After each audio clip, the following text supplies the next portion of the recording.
Like it or not, there are certain rules that have been set up over the last 18 months that are forever changing, it seems like, on a daily basis that we are supposed to follow. We all know what we think and feel of this now, it's more than obvious. But one thing is very true. If we're expected to follow them, the people that make those rules need to lead by example, don't they?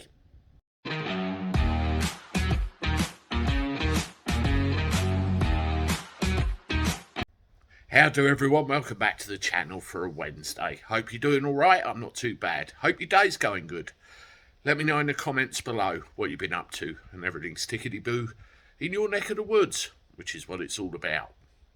Speaking of what it's all about, let's talk about rules for a second.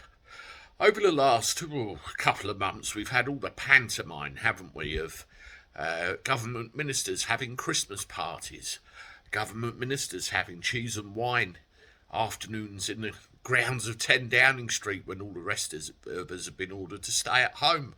We even had the thing with Matt Hancock telling us all to stay 2 metres apart, and then the very next time he's in the back garden supping wine and cheese with his bit of stuff in the gardens of 10 Downing Street. Dear oh dear oh dear. It's double standards and hypocrisy all over the place. And what gets me is this thing to do with isolation if you've come into contact. We had it last year where Boris Johnson and I think it was Rishi Sunak as well, wasn't it, came into contact with somebody and they pulled some emergency worker card which doesn't appear to be working very well for others at the moment, which excluded them from isolation.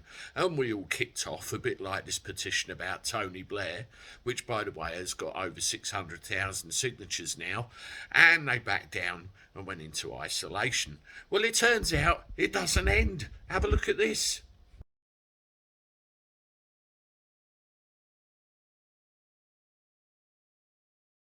So, Boris last year recorded a New Year's Eve message to go out around the beginning of January 2021.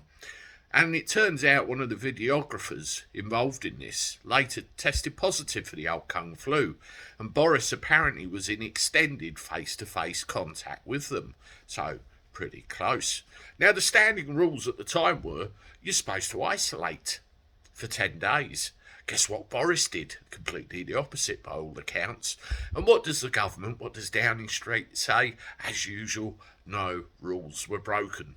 So if we all don't isolate, does that mean no rules are broken? You can't have it one way for one and one way for the other, I'm sorry. I mean, this is just complete double standards and hypocrisy yet again. When is this going to stop? When are we going to see the wood from the trees? Absolutely unbelievable. Let me know what you think. I'm not surprised, and I'm damn sure that more's going to come out of the woodwork as well. It would not surprise me in the slightest. When it does, I'll tell you all about it. Toodaloo.